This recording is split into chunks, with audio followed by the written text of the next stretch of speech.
Good afternoon, everyone. Good afternoon, sir. So before I begin my topic, let us have a recap about the previous topic. So, Abado, can you identify what is reliable in our past lesson?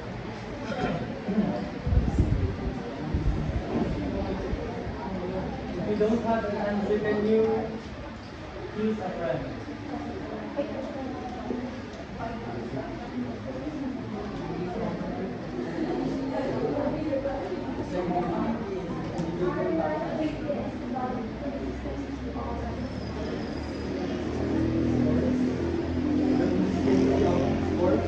Of what? Sports of?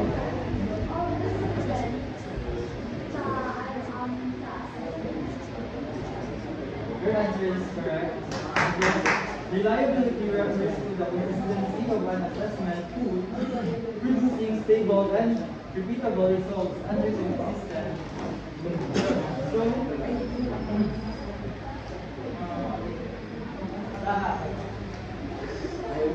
can you identify what is standardization?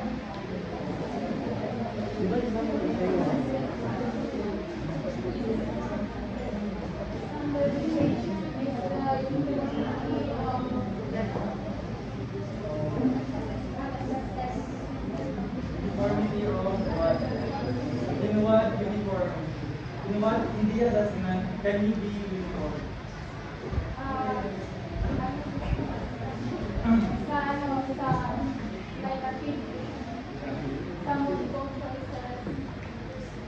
Maybe that the activity that you are conducting is uniform in the standardization. So, okay, that's great idea. So, standardization involves uniform administration and scoring of an assessment to ensure fairness and comparability across different individuals or groups. So, lastly,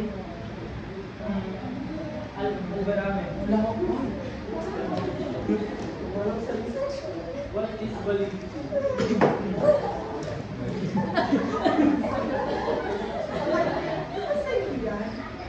Wala mang niya sa akin. Ano yan? Validity. Hanapin naman. Pero wait lang, mama.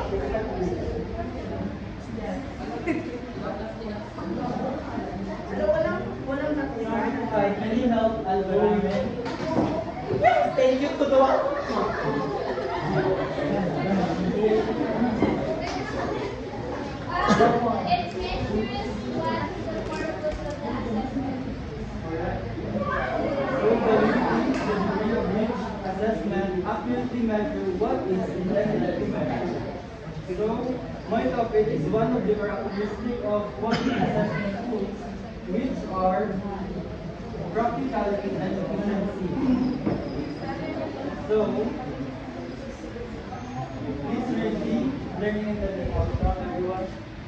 Find concepts of practicality and efficiency from Classify the key factors that affect practicality and efficiency in assessment. Analyze and interpret them between practicality, reliability, standardization, and validity, and how they influence the design and implementation of assessment. Thank you. So I have another question. So what comes into your mind when you hear the word, when you hear the term practicality and efficiency? So do you have any idea? So think about the last time you are given or you're given a test or project. What made it practical? Do you have an idea?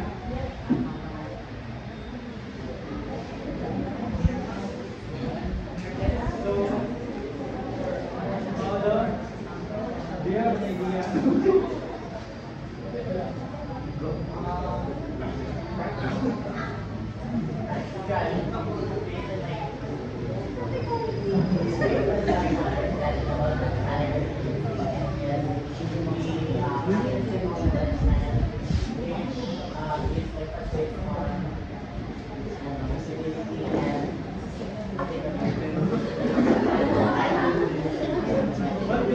sustainability.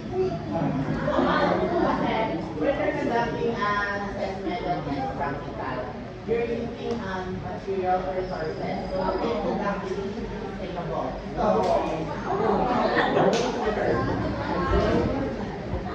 Your answer is connected to practical efficiency. So, Sandara, do you have an idea? So in our continuous topics related to yes,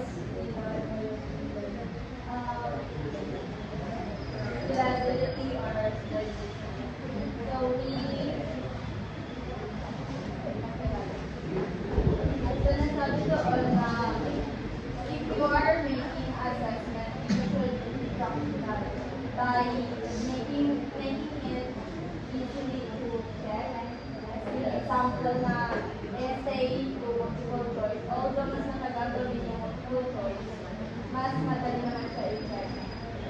So, your idea, Sandara, is accurate. So, because when you are conducting a practical and efficient assessment, you should consider the time of the time you are going to use in the assessment, because practicality is good. So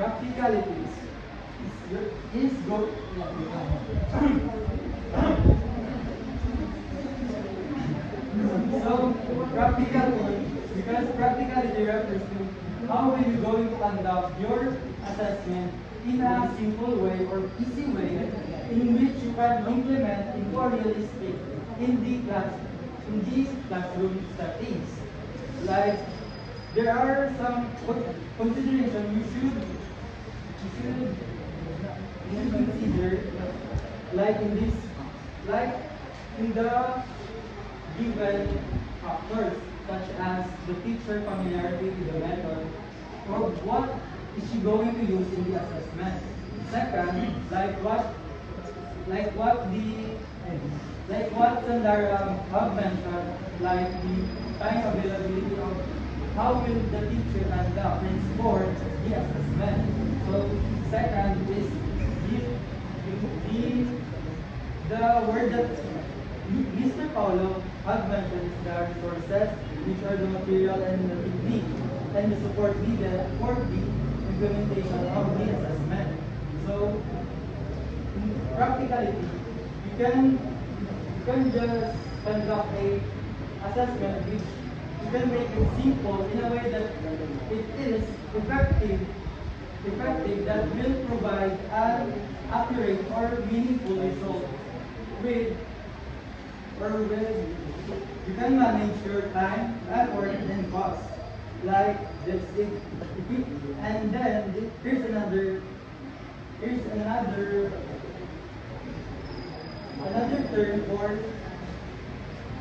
for you to better understand what is practical efficiency in assessment. So, if you are going to conduct an efficient assessment, you should consider of how will you deliver the assessment in an effective way.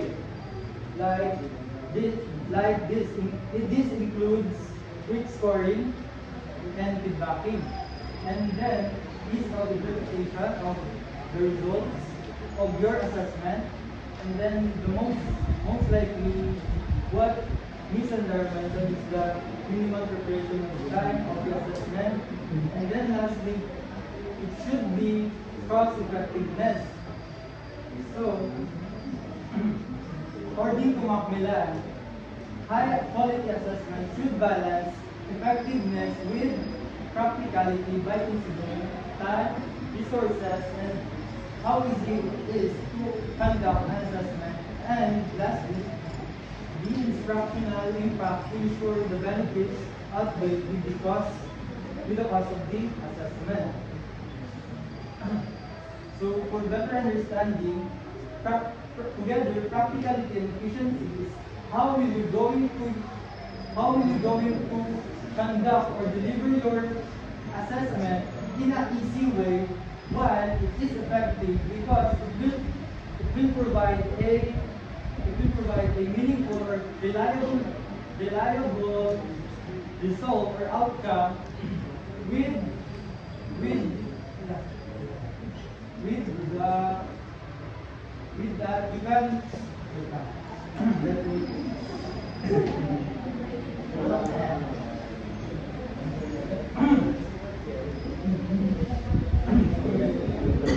so naintindihan niyo ba yung practicality and efficiency? Yes, sir. Yes, sir. Wait lang.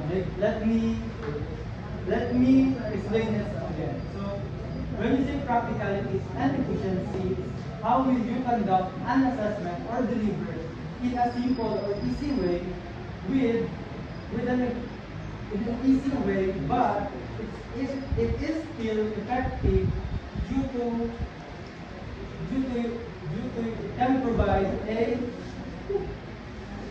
a meaningful and reliable outcome.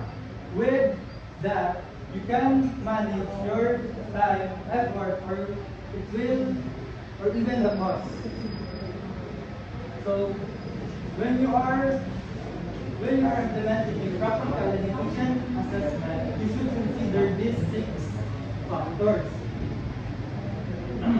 So, the first one is the teacher familiarity with the method.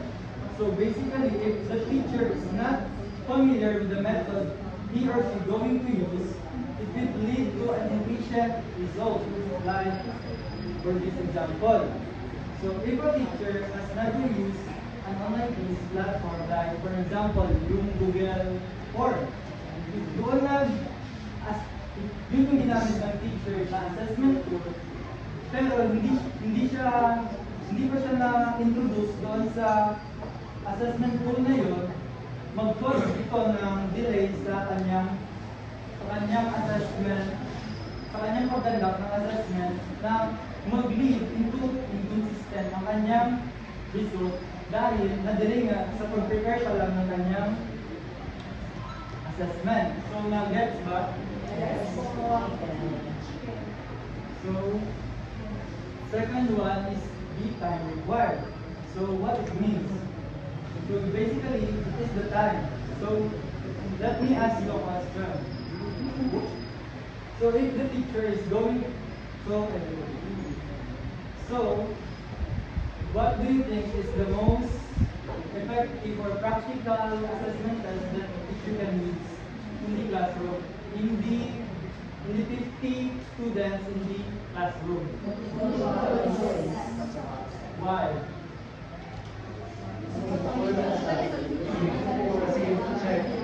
So, can you explain why? Multiple choice is the best because the student can think critically, and also it is like the other person said, it is the most efficient type of test. So, you are correct. So, because perhaps the multiple choice test takes longer to prepare, but it is quick to grade. And you can give also feedback to the student immediately. And then, if you are going to use ESEL, it is easy to create, but take longer to grade because of the subjective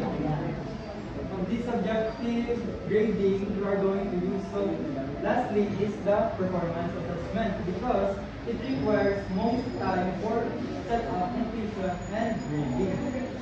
So, take note.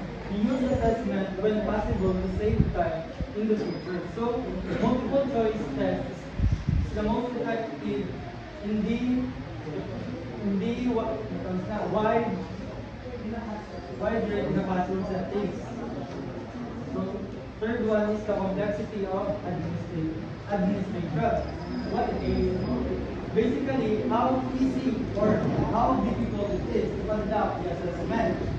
So, why does it matter? Because complicated instruction or procedure that confuse students can lead to inaccurate results. Like for example, if ang teacher ay nagbigay ng unclear na rubric sa kanyang binigay na assessment, what do you think will happen to the student or to the result of the assessment of the student?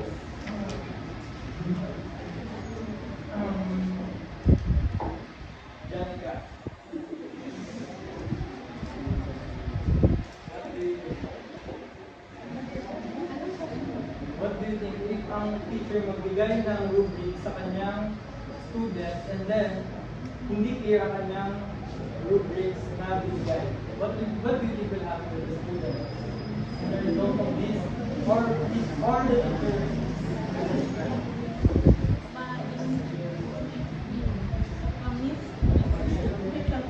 Misinterpret ang student sa sayang buwan. So what will happen to the result of the assessment? Hindi siya kanang hindi siya mag-meet sa expectation siya sa teacher. Really convince ang teacher ang Ang expectation sayang gusto niya thank you. So the second one is the easy scoring. So how quickly and how accurate the teacher can grade the student's response. So for example, in the multiple choice test, it is easy to grade because you can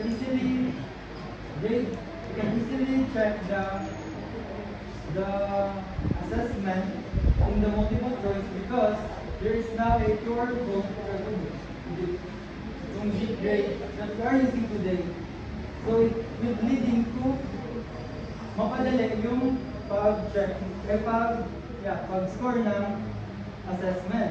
Well, ang assessment and performance task it's longer to check because of the detailed feedback. Pero not all the time you can use the multiple choice test because it will not measure the capability of the students, because in the essay and performance task, it focuses on the skills and the capabilities of the students. So take note, use rubrics and checklists to make grading subjectives tasks clear. So the second one is the ease of interpretation, or how easy will you interpret the results of your assessment. If the results are too complicated, they won't be useful for learning. Like for example, this. In the multiple choice test, like for example 8/10, you can tell that the student has grasped the key concept of your lesson. While in the subjective grade like in A or the essay, kailangan mo pang gumamit ng rubrics para mas detalyado if na-earn ba talaga ng student ang grade na dapat sa kanya.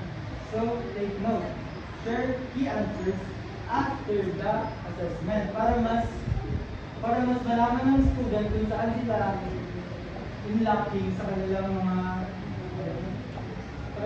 knowledge. So the last one is the cost. So basically a practical and efficient assessment should not cost you high because you cannot tawag the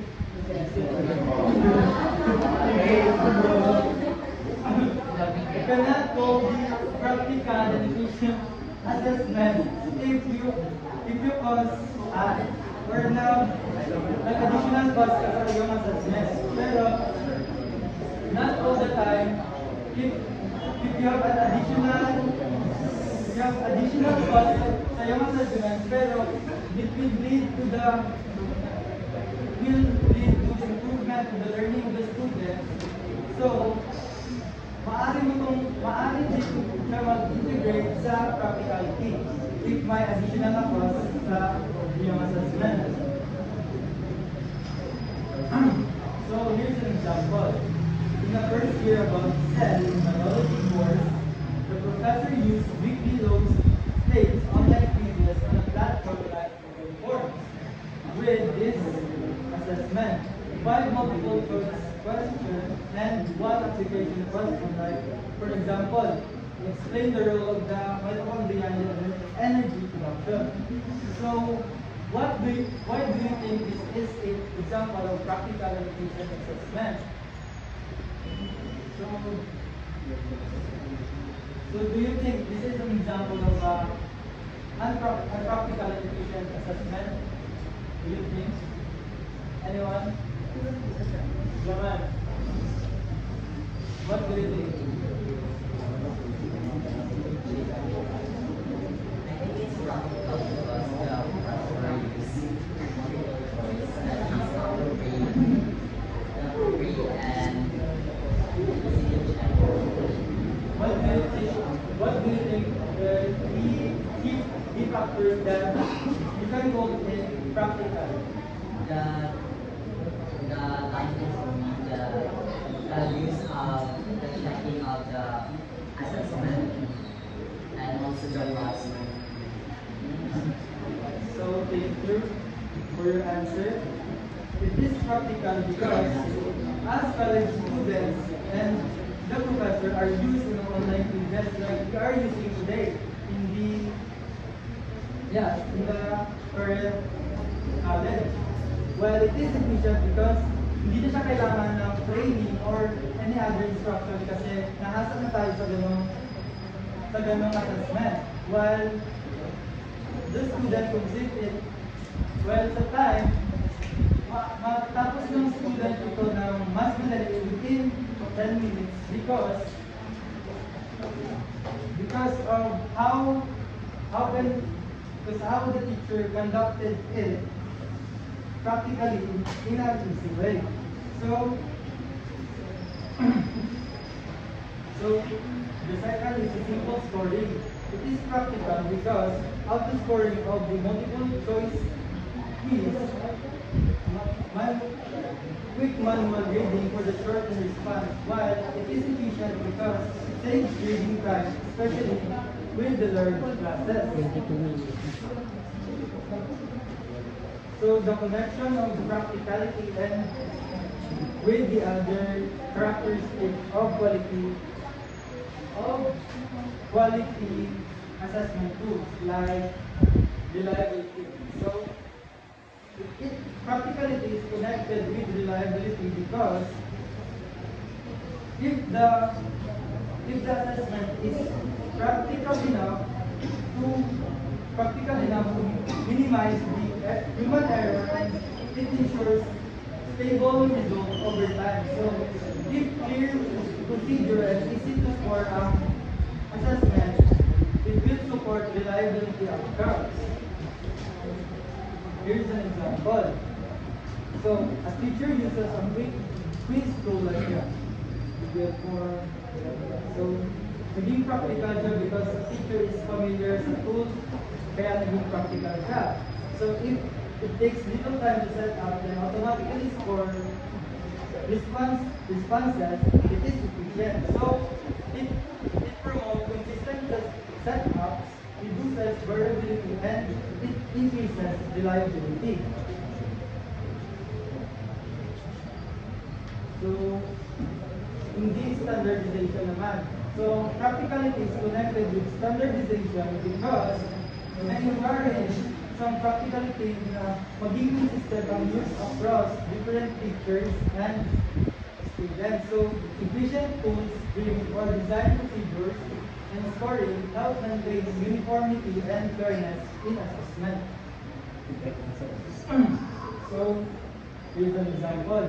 A teacher gives the same rubric grades from all students who uses clear rubrics for scoring. So how does it become practical and efficient?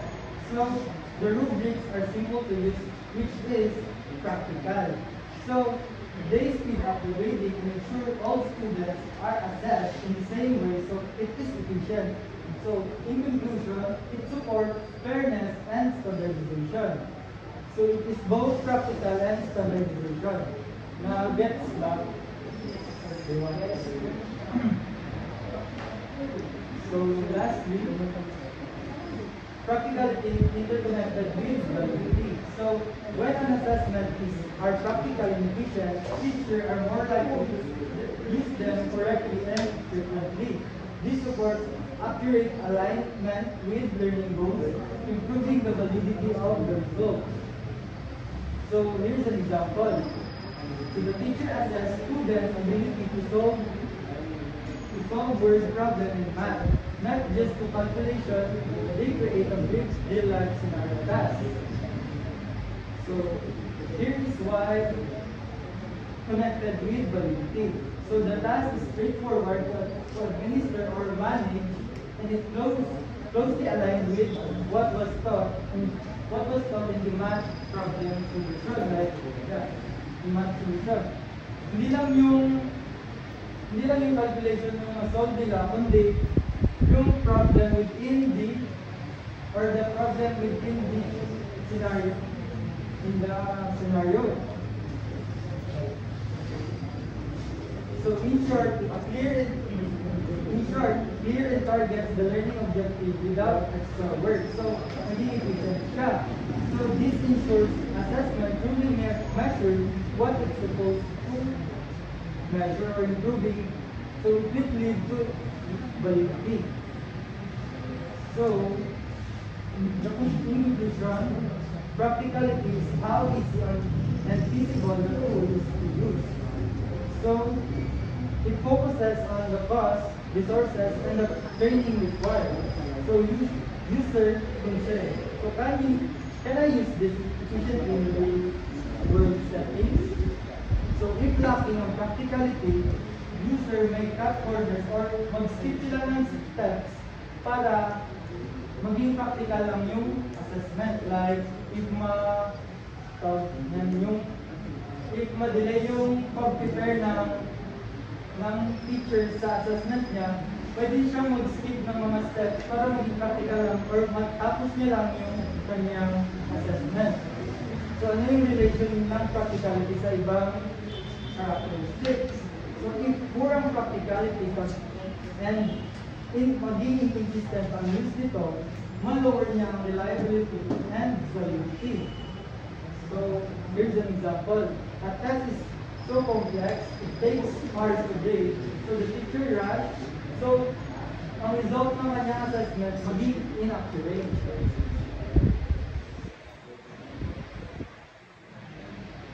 So last one. So why is practicality important?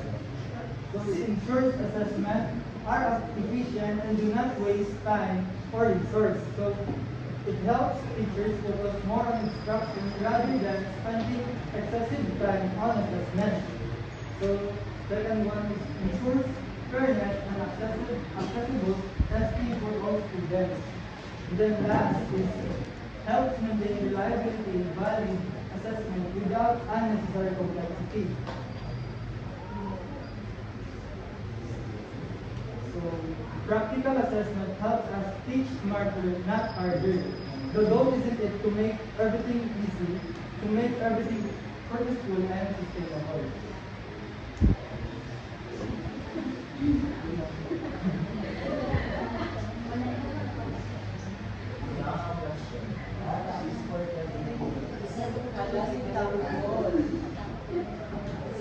Okay, sige. Just one last. Do you have an instance when practicality does not support validity? Yes, because kung maging practical ang sa validity mga Yung gusto mo maging practical pero it lowers down the validity. so for example, ma'am, yung sa PE naman, ma'am, sa PE natin, ay namin, ma'am, if gusto mo ma-measure yung skills ng mga bata, dapat gumamit ka ng performance task rather than the multiple choice test para mas ma-measure mo yung skills or capability ng mga bata kaysa sa mga factual na ideas ng mga bata tungkol doon sa sports. So ma-lower niya ang validity, ma'am, because naging practical na ang assessment. Pick multiple choice ang gamitin mo for measuring the skills of these students. Okay, so you mean to say if the teacher chooses the multiple choice to measure a skill that needs to be demonstrated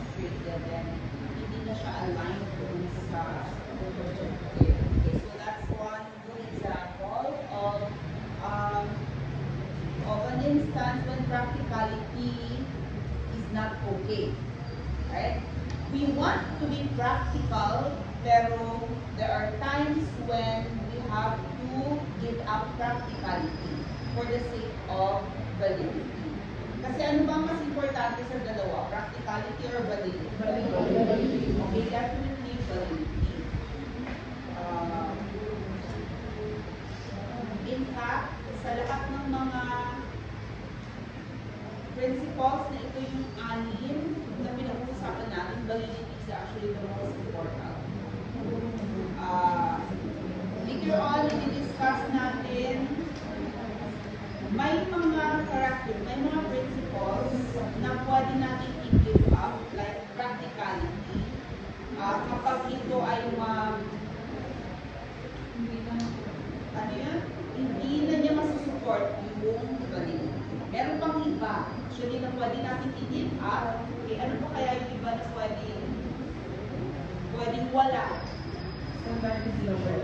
That's right. Okay, kailan na nga ulit natin pipiliin yung less standardized? Kung may mga ano ba? May mga special needs. Okay, they cannot perform well. Yes. So we discussed that last time, right? So practicality and standardization can actually be yung ano na lang sila,